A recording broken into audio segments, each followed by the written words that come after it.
மேட்டுப்பாளையம் அருகே சூறாவளி காற்றுடன் பெய்த கனமழையால் லட்சக்கணக்கான வாழை மரங்கள் முறிந்து சேதமடைந்ததால் விவசாயிகள் கவலை அடைந்துள்ளனர்.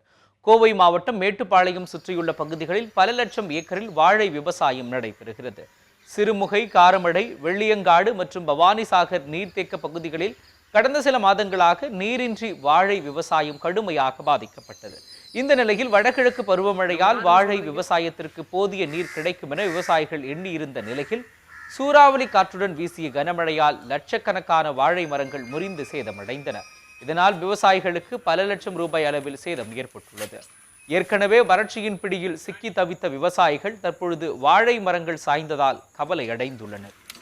எனவே தங்களுக்கு அரசு உரிய இழப்பீடு வழங்க வேண்டும் எனவும் வாழை விவசாயிகள் கோரிக்கை விடுத்துள்ளனர். வாழை அறுவடையாகக்கூடிய நிலையில் இருக்குது. ஒரு சின்ன வாழையாக இருந்தால் கூட பெரிய பாதிப்பு இல்லைங்க.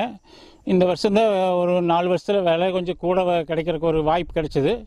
ஆனால் இருந்தாலும் இதனாலே இந்த காற்று சூறாவளி காற்று வந்ததுனால இது பெரிய இழப்பை சந்திக்க வேண்டிய சூழ்நிலை விவசாயி பாதிச்சிருக்கிறாங்க.